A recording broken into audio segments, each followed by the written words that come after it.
Bienvenidos a este canal de filosofía, teología y la visión franciscana del hombre y de la vida. Hablaremos sobre el drama del pecado, una amenaza para la salvación. En la creación marcada por la armonía, el orden, la paz y la bondad, obra de un Dios bueno, amor y omnipotente, con la que empieza la Escritura, contemplamos ahora la presencia innegable y desafiante del mal. Dicho mal es perdición, es decir, lo contrario de la salvación. La visión optimista de los relatos genesíacos de la realidad armónica y pacífica, llamada a ser escenario de la historia de la salvación, choca con la experiencia que el hombre hace de sí mismo, de su historia y de su entorno, la naturaleza. En nuestro mundo marcado por el mal se observan horribles actos de violencia, guerra, terrorismo, corrupción, etc. Catástrofes naturales, tifones, tormentas, huracanes, etc. Actos de traición o de venganza, maldades. El hombre padece también graves e incurables enfermedades, angustias y muerte. Para el cristiano que cree en la bondad y la sabiduría de Dios, que cree que la creación es buena, porque todo ser recibe de Dios su existencia y nada puede salir de las manos del Creador que no sea bueno, ve en la penosa realidad de la historia el enigma más difícil y a la vez más urgente de solventar. La contradicción entre la bondad de Dios y el mal observado en la criatura que Dios mismo calificaba de buena, nos plantea una serie de cuestiones. ¿Cómo puede existir el mal en el mundo creado bueno por el Dios bueno y amoroso? Esta pregunta hace eco a la de los siervos de la parábola de la cizaña de su amo que encontramos en el Evangelio de Mateo en el capítulo 13, versículo 27. ¿Cómo entender adecuadamente esta dimensión caótica de la creación? ¿El hombre tendría alguna responsabilidad en el mal que padece? ¿Los males de los que el hombre es sujeto constituirían una amenaza para la salvación que Dios le oferta? Los invito a que veamos un aspecto que he titulado La realidad del mal, los riesgos de un mundo creado. La realidad del mal tiene distintas facetas, puede ser descrita desde varias perspectivas. Dependiendo de su origen, distinguiremos en primer lugar los males físicos, pues ocurren al margen de la actuación libre del ser humano. Forman parte de los males físicos aquellos elementos de la miseria de la existencia humana, frente a los cuales el hombre no es sujeto, sino objeto. Los males personales son los que tienen su origen en la actuación libre del hombre. Ahora nos detendremos más en los males naturales. Los males personales, que son denominados teológicamente pecados, serán tratados en otro momento, más adelante. Por ello, veamos en un primer punto los males físicos. Antes de abordar estas categorías del mal, es necesario aclarar lo que hay que entender por el mal. Ya en este canal existe un video titulado así El problema del mal, en el cual se profundiza este tema, el problema del mal, que pueden encontrarlo en este canal de YouTube. La explicitación de la naturaleza del mal permite evitar equivocación en su acercamiento. En el pensamiento cristiano, el mal, lo malo, no es una realidad en sí, no es una cosa al lado de otras, es una afección privativa que, como daño, dolor o culpa, muestra la ausencia de lo que debería ser. El mal siempre es mal para alguien que carece de aquello que debería tener: integridad, salud, inocencia, o tiene aquello de lo que debería carecer: daño, dolor, culpa.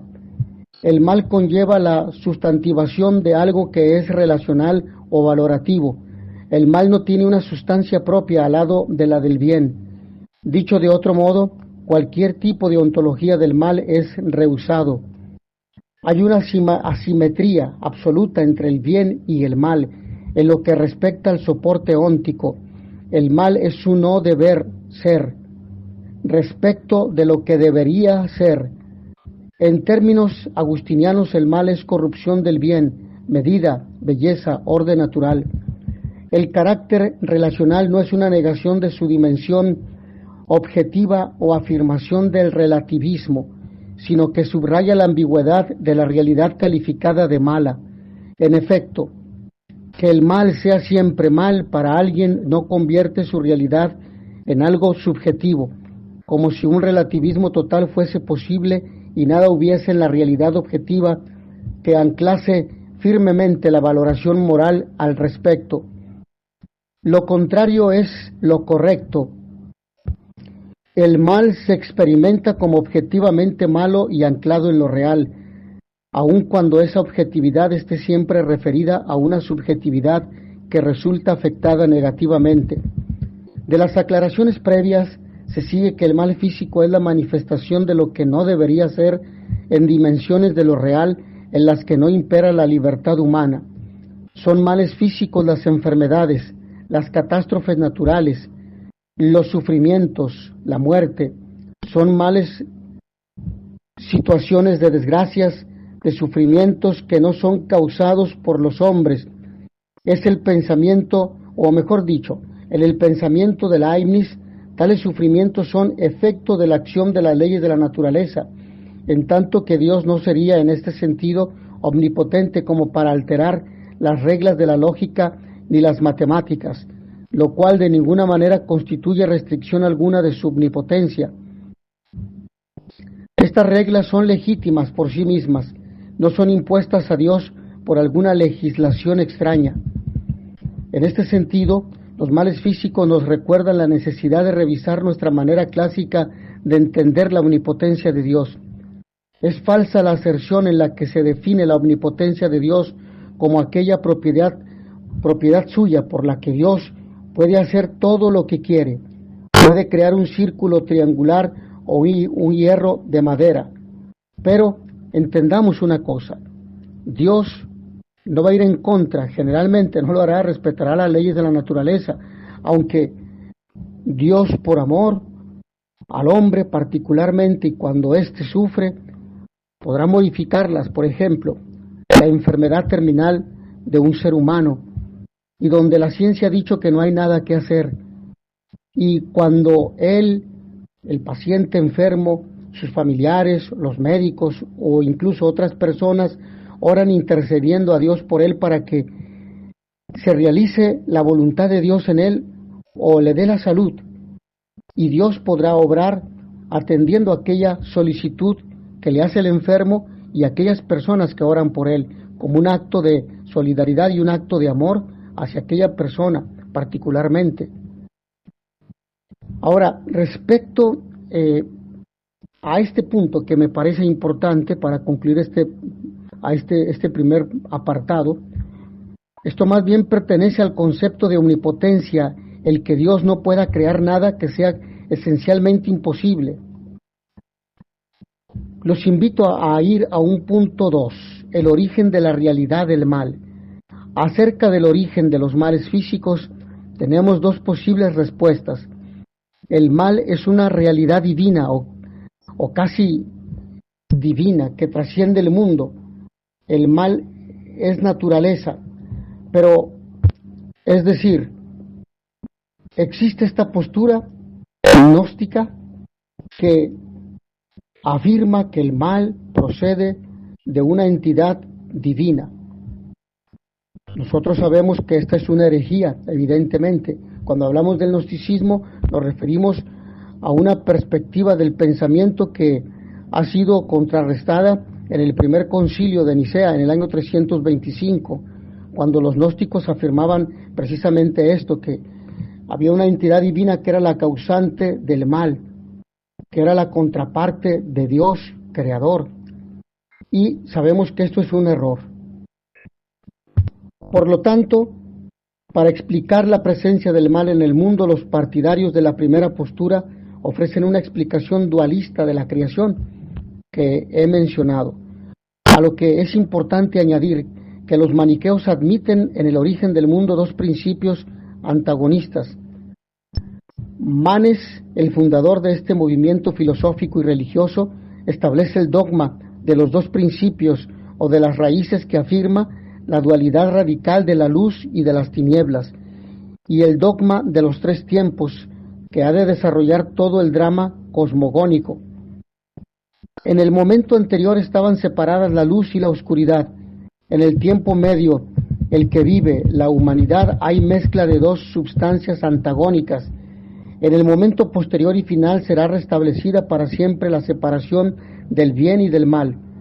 En esta explicación maniquea, parecida a la de los gnósticos, el bien y el mal son coeternos. Entonces, hasta aquí es importante sintetizar para evitar errores o para evitar confusiones. Hemos visto la perspectiva gnóstica que establece que el mal procede de una entidad paralela al Dios creador, al Dios bueno. Por lo tanto, es una entidad divina también. Y la perspectiva maniquea, que nos habla también de dos principios coeternos, un principio del bien y uno del mal. Es decir, ambas son semejantes. Ahora bien, la fe cristiana descarta esta primera explicación del mal. En efecto, por ser una religión monoteísta, el cristianismo no admite la presencia de un principio coeterno al Dios de la luz, ni ningún tipo de germen intradivino donde pueda anidar ni el mal ni su posibilidad. Por consiguiente, el mal ni es divino ni puede ser pensado como una entidad casi divina que trasciende el mundo. Todo cuanto existe procede del puro amor de Dios. El mal no es una realidad divina, ni puede tener su origen en Dios, en la divinidad. El mundo tiene un único principio, origen y fundamento, que es el amor de Dios. La discrepancia entre el originario plan salvífico de Dios y el presente lastimoso no se debe a la voluntad divina. La segunda afirmación, que el mal físico proviene de la misma naturaleza de la materia. Esto quiere decir que la naturaleza creada es mala. Como es de esperar, el cristianismo en su teología de la creación ha dado también una nítida negativa a la postura filosófico-religiosa que sostiene que el mal se identifica con la naturaleza creada. San Agustín fue el que combatió con determinación esta tesis que naturaliza el mal, afirmando su desnaturalización. Para el autor del libro De Natura Boni, es decir, de la naturaleza buena, donde desarrolla su intuición acerca del problema que nos preocupa ahora, el mal no tiene ni puede tener naturaleza, porque toda naturaleza es creación de Dios. Este es un punto importante. De las manos de Dios no puede proceder sino únicamente el bien. Por lo tanto, la naturaleza es radicalmente buena y existe una fuerte convergencia entre el bien y el ser. Si la cabal explicación del mal no reside en su divinización ni en su naturalización, ¿cómo podemos dar cuenta de la causa del mal, cuya presencia en el mundo es innegable? Siguiendo a San Agustín, se puede decir que hay en la creación mal, desorden, porque ésta no es de Dios, no goza de la perfección que es solamente predicable de Dios. En la condición de criatura se encuentra dada la última condición de posibilidad del mal cósmico. San Agustín formula su intuición en estos términos: todas las naturalezas corruptibles no serían enteramente naturalezas si no fuesen desde Dios, ni serían corruptibles si fuesen como Él, porque entonces serían lo que Él mismo es. Hay mal en el mundo creado y ordenado por Dios, porque la creación, aunque sea de origen divino, no es divina, es algo distinto de Dios. Y no podemos caer en el error filosófico y teológico del gnosticismo. En esta naturaleza no divina de la creación reside la condición de posibilidad última de que lo creado pueda corromperse y por lo tanto de que en él exista el mal. Los males físicos aparecen como ligados a los límites propios de las criaturas. Así lo podemos ver en el Catecismo de la Iglesia Católica en el número 385.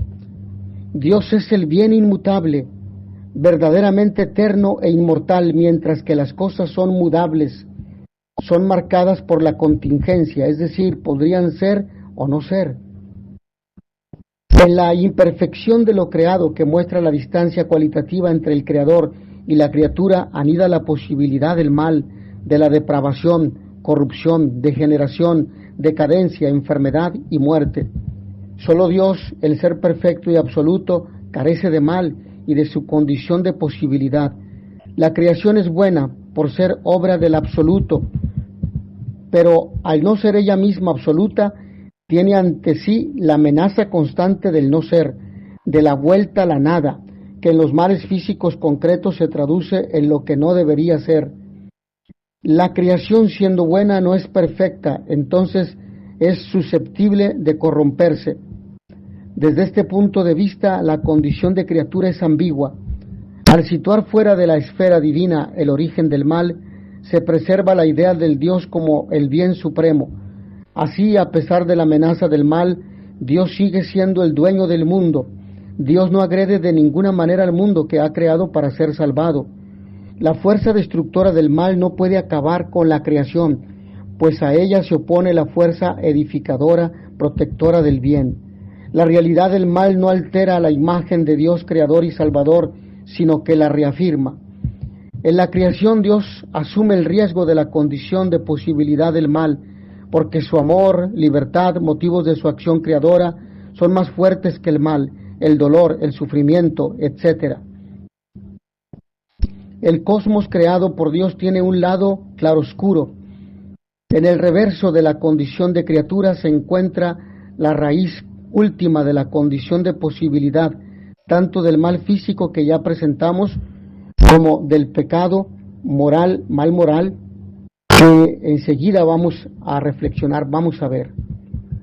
Por ello los invito a que vayamos a un segundo aspecto, el lado de la libertad humana, ante la cual puede presentarse la negación de la salvación. Al de los males físicos, podríamos decir cósmicos, de los cuales los hombres son víctimas, existen otros males cuyo sujeto es el ser humano. Estos últimos, que se denominan mal moral o pecado, proceden de la actuación libre y voluntaria del hombre. El sentido del concepto de pecado. Me parece interesante abordar este aspecto para ir profundizando. El mal moral está presente en la historia de la humanidad y es difícil ignorarla. Al contemplar nuestra sociedad, uno se da cuenta de que las acciones y decisiones humanas no son siempre ordenadas al bien, a la transmisión y preservación de la vida. Esto lo corroboran las guerras, los atentados, las desigualdades sociales, la corrupción, la ausencia de solidaridad, el alargamiento de abismo entre los países ricos y los países subdesarrollados, las leyes que legitiman el aborto, la eutanasia, etc. En efecto, guiados por la indiferencia religiosa, el egoísmo, la codicia, el afán de ganancia exclusiva y la sed de poder, la idolatría de lo terrestre, los hombres toman el camino de la perdición, de la autodestrucción, lo opuesto a la salvación a las que están siendo finalizados. San Ignacio de Loyola diría que descienden al infierno. Esta oscura realidad del hombre se nombra distintamente según la epistemología de cada ciencia humana. En teología se designa el mal moral en cuanto mal cometido o padecido con el término pecado. En sentido estricto, el pecado es un término teológico. Con ello se quiere decir que para entender lo que es el pecado, es preciso en primer lugar reconocer el vínculo profundo del hombre con Dios, porque fuera de esta relación el mal del pecado no es desenmascarado en su verdadera identidad de rechazo y oposición a Dios, como bien lo menciona el código, mejor dicho, el Catecismo de la Iglesia Católica en el número 386. Al cometer el pecado, el hombre rompe el vínculo vital que le liga al Dios de quien se recibe y de quien depende su vida, puesto que se trata de un término teológico. El concepto de pecado contiene una referencia a Dios. La culpa, diría Karl Rahner, tiene un último o su último radicalismo en que acontece ante un Dios amoroso que se comunica a sí mismo, y sólo donde el hombre sane esto y admite esa verdad como la suya, puede también entender la culpa en su profundidad. Esta referencia puede ser directa y explícita, como en el caso de la idolatría, la magia o la blasfemia, como bien lo menciona los libros del Antiguo Testamento, particularmente Éxodo en el capítulo 22, versículo 19, Levítico 20, 22 y capítulo 24, versículos 11 al 16, o indirecta e implícita, es decir, mediada por el trato de la creación, sobre todo con el prójimo. Dios se identifica con nuestros prójimos. La ofensa a Dios que supone el pecado pasa por la mediación de la ofensa al prójimo. En el Antiguo Testamento hallamos en otros esta identificación formulada en Proverbios capítulo 14, versículo 31. Quien ultraja a la criatura, ultraja al Creador.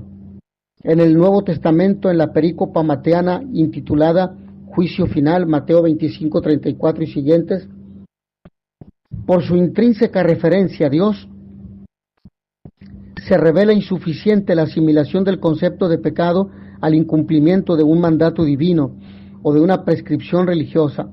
El pecado es la consecuencia de algo realizado hacia Dios, pero también hacia el prójimo, hacia uno mismo y hacia el conjunto de la creación. Evidentemente, desobedecer los mandamientos de la ley de Dios es un pecado. Si allí se dice que, por ejemplo, no matarás, y si alguien mata al prójimo, evidentemente es un pecado. Es desobediencia a Dios. El pecado es la alteración del orden de la creación, del designio salvífico de Dios. Según el testimonio bíblico, el pecado humano es a la vez un pecado contra Dios y contra los semejantes.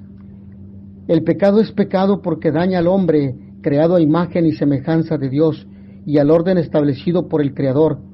La esencia del pecado consiste en una convulsión del buen orden de la creación querido por Dios, y por tanto en una ruptura de la comunión entre Dios y el hombre, y entre el hombre y la creación no humana. Dicho de otro modo, el pecado es el atentado contra el bien creado por parte de la libertad humana. El pecado procede del malogramiento de los bienes de la creación y de su propia libertad. De igual forma, el Catecismo de la Iglesia Católica, en el número 387, define el pecado como un abuso de la libertad que Dios da a las personas creadas para que puedan amarle y amarse mutuamente. El pecado considerado como contrario del bien es falta contra la razón, la verdad, la conciencia, el amor verdadero para con Dios y para con el prójimo, a causa de un apego perverso a ciertos bienes aparentes. El pecado es el amor de sí hasta el desprecio de Dios. Lo viene a decir el Catecismo de la Iglesia Católica en el número 1849. Por esto se puede decir que el pecado es un no a Dios. Considerado así, el pecado se asemeja al rechazo de la llamada divina a la felicidad, negación de la salvación, es decir, no querer realizarse plenamente a sí mismo en la vida según la vocación divina que cada hombre lleva inscrita en su corazón. En todo pecado se trata de una desobediencia a Dios, de querer absolutizar la autonomía moral del hombre y querer ponerse en lugar de Dios. Por ser fruto de la acción o la omisión de la libertad humana, el pecado tiene una dimensión personal. El pecar es un acto personal ante Dios, pues es un acto de la libertad en el que uno se decide de una u otra manera contra sí mismo. Esto no excluye que se hable de pecado social. De hecho, el segundo párrafo de la Gaudium et Spes, Gozos y Esperanzas, que es la Constitución Pastoral emanada del Concilio Vaticano II, en el número 13, se fija esencialmente en la dimensión individual y colectiva del pecado. En él leemos: toda vida humana, la individual y la colectiva, se presenta como lucha entre el bien y el mal, entre la luz y las tinieblas. En la dimensión individual se refiere al pecado personal, mientras en la colectiva se refiere al pecado estructural. En el primer caso, el término pecado es usado en su sentido estricto y designado el mal cometido o padecido, fruto de nuestra libertad responsable. Con la expresión pecado estructural, referido a la dimensión societaria del pecado, el término pecado es empleado de modo análogo. Esto sirve para nombrar los males sociales que generamos en nuestra acción personal, pero que cristalizan en situaciones ambientales nefastas para todos. En cualquier caso que sea al nivel individual o colectivo, La realización de la libertad finita, imperfecta en el transcurso del tiempo, comporta el riesgo de cometer pecado, de negar la salvación, o sea, de hacer elecciones que alejen de la voluntad divina. Según Karl Rahner, la libertad es libertad en y a través de una historia espacio-temporal. De esta forma se puede decir que el pecado sucede en la historia porque es en ella que el hombre actúa mediante la toma cotidiana de decisiones. En el acercamiento al pecado, Gaudium et Spes número 13 recurre también a la histórica concreta y a la experiencia de cada hombre y mujer, no a un pecado abstracto. Lo que la revelación divina nos dice coincide con la experiencia, afirma el texto conciliar. A la luz de la revelación bíblica, preguntarse por el pecado implica dirigir la mirada hacia nuestra propia experiencia personal, nuestra propia historia biográfica. Ahora, llegamos a un punto segundo que se titula El origen del pecado personal. El pecado personal procede de la acción libre del hombre, al igual que en la condición limitada de la creación existía la condición de posibilidad de los males cósmicos. En la libertad finita del hombre se encuentra también el riesgo de yerros, de equivocarse, y por lo tanto de equivocaciones en sus elecciones vitales. La libertad humana tiene en sí la posibilidad de hacer el mal o de no hacerlo, y no puede dejar de tener siempre esta posibilidad. La definición de tal origen del pecado está de acuerdo con las afirmaciones cristianas de la teología de la creación, que rehúsan que el mal sea una realidad divina, sea naturaleza. En otras palabras, el pecado no tiene su origen ni en la divinidad ni en la naturaleza humana, sino en la libertad humana, en la escisión íntima, en el amor sui. En términos agustinianos, podemos decidir que el mal es voluntad. Se trata de una voluntad que en su desobediencia, en su sordera a la voz de Dios, se hace culpable y muda la naturaleza en peor. Evidentemente, en un momento hablaremos sobre el pecado original. Ahora bien, por su uso abusivo de la libertad, el hombre peca y modifica el orden de la creación. De este modo, los excesos de los hombres explican algunos males físicos, cambios ecológicos que sacuden nuestro planeta. Según Gaudium et Spes número 13, el hombre creado por Dios en la justicia, en la bondad, peca, abusando de su libertad, levantándose contra Dios y pretendiendo alcanzar su propio fin al margen de Dios, prefiriendo servir a la criatura, no al Creador. Y es que la libertad no es hacer lo que me plazca. La auténtica libertad va acompañada de responsabilidad, verdad, búsqueda del bien propio y común y justicia. Si no, no es libertad. En la vida humana, la libertad tiene un rol fundamental porque es el segundo don más importante que hemos recibido de parte de Dios, después de la vida. Sin embargo, debido a su constitución limitada, el hombre es criatura buena, pero no Dios. Es criatura buena que podríamos poner entre comillas, porque el hombre es concebido en pecado original,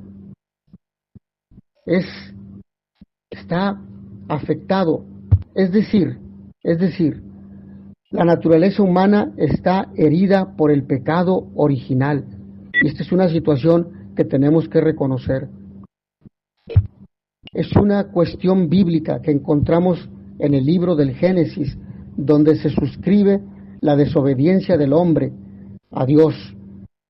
Sí, motivado por la serpiente, pero el hombre en su libertad decidió no obedecer a Dios, pensando que podía subsistir y realizar su propio proyecto al margen del proyecto que Dios tenía para él, sabiendo que por sí solo no podría, a pesar de que Dios le había advertido: puedes comer de cualquier fruto de este lugar, menos del árbol de la ciencia del bien y del mal. Y el hombre desobedeció. Es desobediencia, es soberbia, pensando que podemos hacer las cosas sin Dios, que podemos salvarnos sin Dios. La libertad guarda en sí aquel reverso negativo en el que, quiera o no, anida la posibilidad del mal moral. Es decir, cuando la libertad no va acompañada de la responsabilidad, conducirá al hombre al mal, porque el hombre no se ha hecho cargo, no ha pensado las cosas antes de, no ha recordado lo que Dios le ha advertido, y por eso existe esta posibilidad del mal moral. Por eso el ejercicio de la libertad es dramático, supone siempre una lucha entre el bien y el mal, y necesitamos estar unidos a Dios para mantenernos en la gracia que solamente Dios nos puede dar. En el drama de la libertad asistimos a la manifestación extrema del mal. El pecado brota de nuestra libertad, pues es mal querido, realizado a sabiendas por acción u omisión. Y aquí no tenemos que culpar al demonio, ni tampoco al mundo. Aquí está la libertad, porque aunque otros nos conduzcan, nos provoquen, nos inciten, se nos presente la tentación, si nosotros la asumimos, si nosotros la aceptamos, ya hemos pecado. Si nosotros consentimos la tentación, ya pecamos. Reitero esta idea porque me parece muy interesante. En el drama de la libertad asistimos a la manifestación extrema del mal. El pecado brota de nuestra libertad, pues es mal querido, realizado a sabiendas por acción u omisión. Karl Rahner decía que la libertad es un acto único y singular. Es la autorrealización de un único sujeto, el cual debe pasar siempre y en todas partes a través de una mediación objetiva, mundana e historia de las acciones particulares. Es en el ejercicio, despliegue y la realización de esta mediante la asunción de actos concretos, donde acontece el pecado que rompe la relación del hombre con Dios. En el camino hacia la libertad aparece la posibilidad de desarrollar una aversión a Dios que se realiza en no responder en cada acto concreto a la llamada ser propia del hombre, decidirse en contra del bien y la bondad, decidirse en contra de la voluntad de Dios. En una libertad finita y llamada a crecer se halla la condición de posibilidad del pecado. Si en la libertad real el sujeto se refiere a sí mismo, se entiende y pone a sí mismo, a la postre no hace algo, sino que se hace a sí mismo. Esto quiere decir que las acciones del sujeto lo orientan a su salvación o a su perdición. La libertad es la potestad que el sujeto uno tiene sobre sí mismo como una unidad y en todo, de cara a sí mismo, desde sí mismo. Por lo tanto, en su realización histórica el hombre se juega su salvación. Si la ejerce bien con discernimiento y responsabilidad, el hombre se dirige hacia su fin, que es la comunión con Dios. Al revés, si la malogra, se aleja de su fuente de vida. De esa forma, el pecado personal que nace de la libertad humana mengua la salvación. Los invito a ir a un tercer aspecto en este número 2, la concepción católica del pecado original. Si el pecado refiere a un acto personal y acaece en la historia, ¿cómo entender el dogma del pecado original que afirma la Iglesia y se empeña en conservar en su teología? Dicho de otro modo, ¿qué verdad imprescindible la fe cristiana nos quiere transmitir por la formulación del dogma del pecado original? Respecto a la problemática de la salvación, es menester discutir esta cuestión, porque existen concepciones del mal susceptibles de ensombrecer la bondad ontológica de Dios y de su designio originario de salvar lo creado. Arribamos así a un siguiente aspecto titulado Breve Historia del dogma del pecado original. El dogma del pecado original ha cuajado a lo largo del tiempo, ha conocido un largo desarrollo doctrinal, fue un tema de mucha controversia. Ahora presentaré una síntesis de la historia de la doctrina del pecado original fijándome en algunos autores y momentos históricos relevantes. Ante la imposibilidad de responder definitivamente a la cuestión del mal y de excusar totalmente a Dios a partir del pecado de Adán, San Agustín elaboró la teología del pecado original. La creó reuniendo en un todo sistemático los elementos que se encontraban dispersos en la tradición. El obispo de Hipona elaboró dicha teología para dar una respuesta adecuada al problema del mal que exculpe a Dios y dirija nuestra mirada al corazón del hombre. En sus inicios, la teología del pecado original es una solución al debate que opone San Agustín a los pelagianos, al gnosticismo maniqueo sobre la inclinación del hombre al mal, la división interior que acompaña la experiencia humana. En efecto, Pelagio y sus seguidores ofrecen una nueva interpretación de Romanos 5:12 y siguientes, en la que afirman: por Adán entran en el mundo el pecado y la muerte, pero todos los hombres a quienes la muerte alcanza son solo aquellos que personalmente han pecado, ya que lo han hecho todos. Podemos hablar de una universalidad moral, pero no más. Por lo mismo, entre el pecado de Adán y el de los demás hombres, así como en su muerte, no hay relación directa. De este modo niegan el pecado original y defienden la transmisión del pecado por imitación, no por generación. Según ellos, Dios ha dado a los hombres el poder, el querer y el ser, es decir, la posibilidad y la voluntad para poder hacer el bien sin que el pecado sea impedimento. Para Pelagio, el hecho de que podamos realizar el bien depende de nuestra buena y originaria creación de Dios. En nuestra mano está el quererlo y el efectivamente realizarlo. La transición es sencilla y ha de producirse sin buscar excusas en ningún tipo de maldad material o corporal. Del mismo modo, los pelagianos no creen que el bautismo borre los pecados, porque los bautizados engendran pecadores. El segundo frente de combate de San Agustín es el gnosticismo maniqueo. Para los gnósticos y maniqueos, el mal tiene una determinada entidad, se identifica con todo lo que no es espíritu. En este debate, Agustín priva de substancia al mal para salvar la bondad ontológica de todo cuanto existe. En este contexto de controversia, de reflexión sobre la concepción del mal que San Agustín desarrolla y perfila su doctrina del pecado original, el término de pecado original se encuentra por primera vez en la literatura cristiana en la obra que Agustín escribió como obispo, Ad Simplicianum, o sobre diversas cuestiones a Simpliciano. Sin embargo, en su primer escrito antipelagiano, De peccatorum meritis et remissione et de bautismo parvulorum, aparecen nuevos elementos que configurarán su doctrina. En el pensamiento de San Agustín, la noción del pecado original ha conocido un desarrollo en su significación. En sus primeros escritos, el pecado original se identifica con el pecado de Adán. El pecado de Adán ha hecho de todos pecadores. Hemos contraído la culpa de Adán. Nos encontramos interiormente divididos porque nuestra interioridad está corrompida por el pecado de nuestros antecesores. Entonces el hombre es trastocado en su bondad primigia desde los albores de la vida por una culpa original que le sigue corrompiendo como culpa heredada. Visto así, el pecado se transmite por la generación, no por la imitación, como quería Pelagio.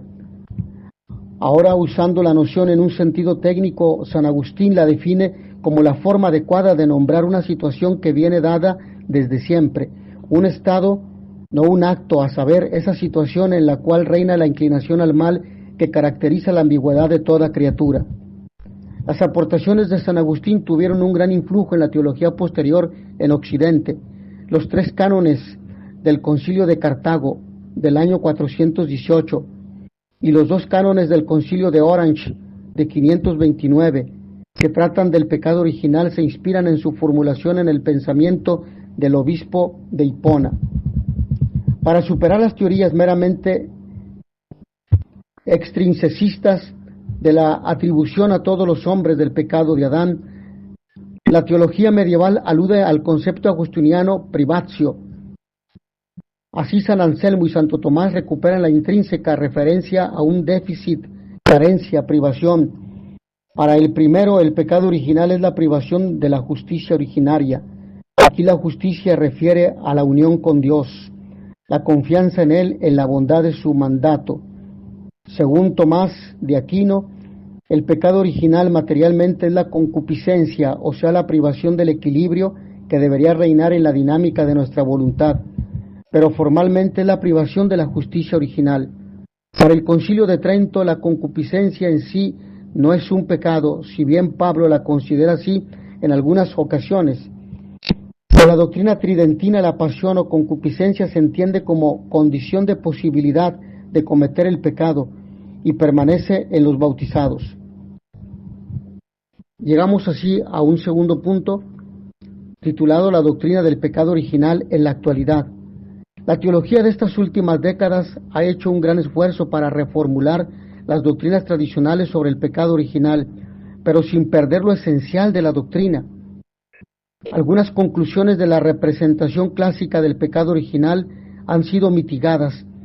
Por eso, hoy día, ya no parece conveniente identificar el pecado de Adán y la transmisión intergeneracional de su culpa con lo esencial que el cristianismo quiere afirmar cuando sostiene la doctrina del pecado original. Para la fe cristiana, en la doctrina del pecado original no se trata de un automatismo en la transmisión del pecado y de la culpa. En el pecado original existe una solidaridad más amplia que la meramente biológica. El pecado original es llamado pecado de manera análoga. Es un pecado contraído, no cometido, un pecado y no un acto. Nos dice a este respecto el Catecismo de la Iglesia Católica en el número 404. El pecado original es pecado en sentido análogo, pero no en sentido estricto. Esto quiere decir que la doctrina no es la descripción escéptica de un acontecimiento histórico, sino la interpretación teológica de una situación que revela toda su profundidad y toda su universalidad en el encuentro con el querigma, el primer anuncio, Cristo muerto por nosotros, por nuestros pecados, para nuestra salvación y resucitado. La doctrina del pecado original es el reverso de la buena nueva de que Jesús es el Salvador de todos los hombres, que todos necesitan la salvación y que la salvación es ofrecida a todos gracias a Cristo, nos dice el Catecismo de la Iglesia en el número 389. De esta forma se afirma que nadie puede salvarse a sí mismo, superar por su propio esfuerzo la fuerza inercial del mal que lo acosa y lo destruye. La doctrina del pecado de origen sirve para explicar la universalidad del pecado y a la vez para garantizar la verdad de la encarnación de Jesús, que salva realmente al hombre carnal. De este modo, el dogma cristiano del pecado original no tiene nada que ver con esa concepción según la cual la acción personal de Adán o del primer grupo humano se nos imputa como si hubiera pasado a nosotros en forma, por ser así, por decirlo así, biológica. La idea del pecado original describe una situación objetiva de la que todos participamos. El pecado original se refiere a la realidad de ruptura interna, decisión íntima que todos experimentamos y que San Pablo expresa en estos términos en Romanos capítulo 7 versículos 15 y siguientes. Realmente no comprendo mi proceder, pues no hago lo que quiero, sino lo que aborrezco. En efecto, querer el bien lo tengo a mi alcance, mas no el realizarlo, puesto que no hago el bien que quiero, sino obro el mal que no quiero. La voluntad humana es incapaz de realizar siempre el bien que quiere, puesto que experimentamos cada uno en su interior una división. El hombre no puede salvarse a sí mismo. Es esta la verdad universal que enseña la fe cristiana en la doctrina del pecado original. El hombre no puede salvarse a sí mismo. El cristianismo nos dice que todo hombre nace marcado por una experiencia similar a esta. Tiene así un bien que, sin embargo, no hace y realiza un mal que, en cambio, acabará aborreciendo. Todo hombre está dividido en su interior. A este propósito, Gaudium et Spes, en el número 13, constituye en la contemporaneidad un texto de referencia. Es cierto que los padres conciliares no usan el concepto técnico y agustiniano de pecado original, pero lo describen con los mismos términos de división íntima, de ruptura, de lucha entre el bien y el mal, entre la luz y las tinieblas.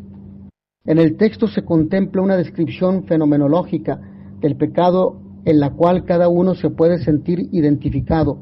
La experiencia de ruptura es universal, aunque ésta no sea interpretada por todos a la manera del cristianismo. Cuando se habla del significado del pecado y de su origen en la Gaudium et Spes número 13, no se está hablando de un pecado hereditario transmisible por vía biológica u otras del pecado de Adán, sino de nosotros mismos y de lo propio de nuestra condición de criatura. En efecto, todo hombre examinándose comprueba su inclinación al mal y se siente anegado por muchos males que no pueden tener origen en su santo Creador. Al escrutar nuestros corazones nos descubrimos inclinados al mal que no puede proceder de Dios, que es bueno. Esto revela la ambigüedad inherente a nuestra condición de criatura, o sea, habiendo sido creados en la bondad, constituidos por Dios en la justicia, no somos perfectos, pero buenos lo somos porque nuestra naturaleza procede de Dios, que es la fuente de todo bien. Los pecados personales son la manifestación de la realidad escrita en el dogma cristiano del pecado original. En él reside la condición de posibilidad de que cada uno y una pueda pecar, cometer el mal que aborrece. El pecado se apoya en la finitud y en la contingencia. Estas son la condición de posibilidad de que pueda cometerse, pero no puede identificarse con ellas. Es la condición que permite compaginar la doctrina del pecado original con la posibilidad de una opción libre del hombre frente a Dios. Este desequilibrio que inclina al mal, esta fractura interna se halla inscrito en el ADN de todo hombre, a la luz de la idea del pecado original. Esto significa que no hay hombre que no peque. El pecado original pone de relieve la distancia entre lo que somos y lo que estamos llamados a ser, y la necesidad de la gracia divina para poder llegar a nuestro destino. Con ello se inclina una situación de desgracia de la que por sí mismo el hombre no puede salir. Desde este punto de vista vemos que la teología del pecado original va unida con la oferta de la redención en Cristo. En la teología católica hay una estrecha relación entre pecado y gracia. Con este fuerte vínculo entre el pecado original y la redención, el cristianismo quiere subrayar la universalidad del pecado, pero también la universalidad de la salvación que nos trajo Jesús, el Hijo de Dios y el hombre perfecto. Según Gaudium et Spes 13, el hombre atado con cadenas es incapacitado para alcanzar por sus propias fuerzas el bien que desea. Necesita que Cristo venga para liberarlo y fortalecerlo, renovándolo interiormente. Para lograr su plenitud, el hombre está llamado a abrirse al amor salvador de Dios. Gaudium et Spes número 13 no piensa los efectos soteriológicos, es decir, de salvación, de nuestra incorporación a Cristo en términos de lavado o borrado de alguna mancha que tenemos, sino en términos de liberación y de fortalecimiento. Con Cristo nuestro yo es fortalecido para salir de sí mismo y seguirle. En este sentido, la incorporación a Cristo por el bautismo desactiva el pecado original que nos atenaza. En términos tomistas, podemos decir con los padres conciliares que la gracia, la incorporación a Cristo, no suprime nuestra naturaleza, sino que la fortalece y la eleva a su plenitud. El texto termina con una nota de realismo marcado por un sano equilibrio entre el escepticismo y el optimismo ingenuo. En efecto, en el final de Gaudium et Spes número 13, leemos: a la luz de esta revelación, tanto la sublime vocación como la profunda miseria que los hombres experimentan encuentran su razón última. No se fija solamente en las miserias humanas, no focaliza su cámara en los únicos males del hombre, tampoco se detiene únicamente en las gloriosas posibilidades de los hombres. Tanto la miseria como la gloria son ciertas, concerniente nuestra condición humana. Por lo tanto, en la línea de Gaudium et Spes 13, la doctrina del pecado original no es una mala noticia para el hombre, pues va a la par con la doctrina de la gracia. Y donde abundó el pecado, sobreabundó la gracia. Mis hermanos, agradezco a todos ustedes su amable atención. Nos vemos en la siguiente sesión. In notitia veritatis proficere, pax et bonum.